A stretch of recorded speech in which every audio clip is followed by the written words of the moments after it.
Hi, I am Dr. Junior Kalambai. I'm going to share with you today the finding about my research on decreasing suicide among American girls from 13 to 19-year-olds. Suicide is devastating. We all know how we were touched and devastated by the news of Anthony Bourdain, who was a journalist that we enjoy showing the show from and one day we just learned that he left us. People with the suicide risk fight for their life. Often we cannot realize that. This is why I picked this topic so that we can understand well, all of us, how we can be a better help for each other.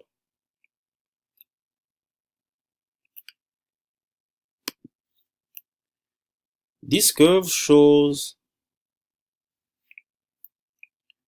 the trend of suicide in America from 1975 to 2015.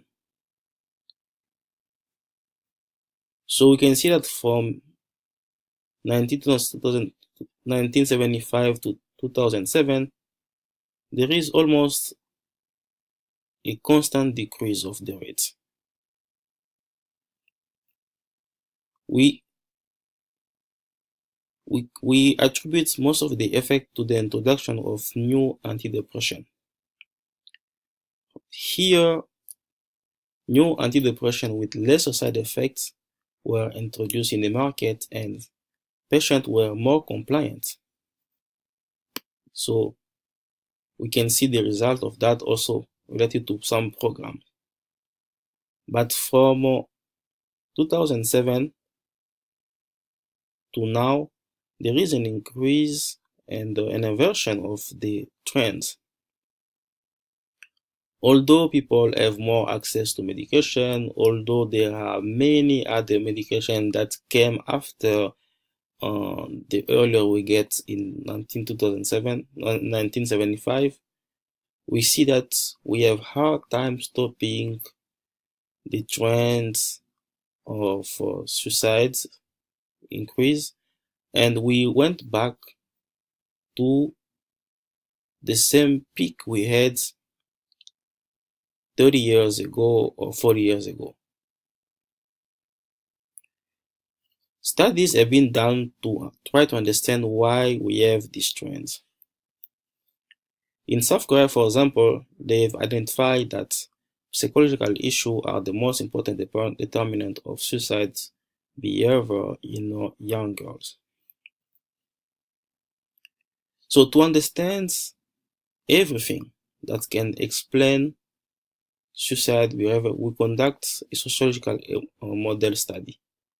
Sociological model is a framework that shows each level of the society how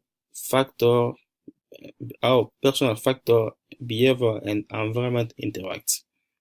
For example, at the individual level, we see that depression increase suicide while expense on personal health care decrease. At the interpersonal level, we can see that persons who have friends who commit suicide are at risk. Persons who have parents who are involved in their life have lower risk. At the organizational level, we can see that people with no service change in their work are at more risk, and people who are graduate students have lesser risk than undergraduate students of committing suicide. At the community level, we can see that people with religious affiliation have lesser risk of suicide, and people who live in isolated houses have increased risk of suicide. At the policy level, we can see that gun access increase risk of suicide, and affordable care, because it provides access to health care, can prevent suicide. So we know how things interact, how environment, personal factor, behavior can interact to increase or decrease the risk of suicide. So what do we do now? We have studied in the literature evidence-based program, which are programs that have shown results, effective results, program that works. So we have chosen 3 levels of intervention. The first program is adolescent coping with depression. This program uses psychotherapy to prevent suicide. It will act at the individual level. The second is attachment-based family therapy. In this program improves the relationship between parents and adolescents, especially during crisis. So it acts at the interpersonal level. Finally, the MAP program, or Model Adolescent Suicide Prevention Program, is a community-based intervention which was conducted among Native Americans. It consists of education of the community on child neglect and family violence, which are risk factors for suicide among children. So this intervention acts at the community level. How do we evaluate? How do we know that it is working or it is going to work? The evaluation starts at the planning phase already, where we conduct assessments. After the sociological assessment, where we understand what are the needs of the society, epidemiological assessment will help us to get data and measurable objective. What is the suicide rate? How many people are taking antidepressant? How many families communicate effectively? So these are done already at the planning phase. But the evaluation itself will now use this data to do the first type of evaluation, which is the process evaluation. The process evaluation check if the program works. We know that by seeing how many population we have reached, at which frequency have we conducted our activities. The impact evaluation check if there is a change in the population or in the community. Do we have now more behavior related to suicide? For example, child abuse, domestic violence. We have more communication.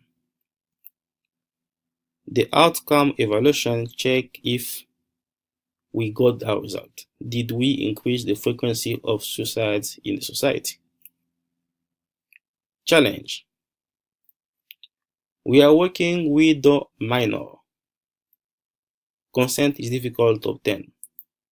Parents may not want their children to be involved in the research.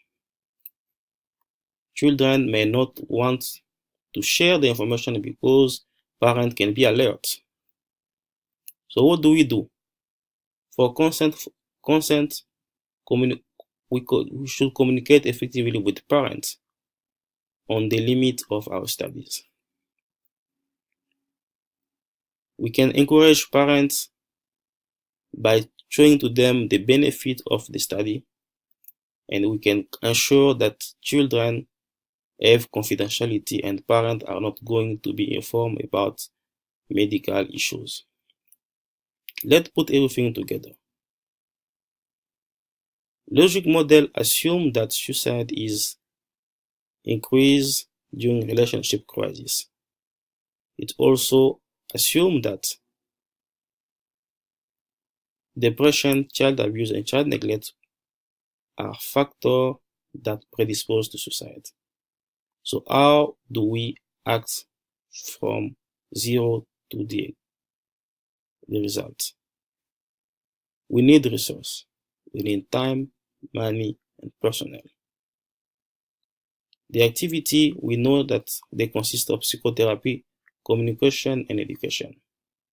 Our goal is to decrease behavior by 20% in the community, and our outcome is to decrease suicides by 20% in each ethnic group. From that, after 5 years, we can see that we have increased effectively suicide in the population as a whole. Thank you so much.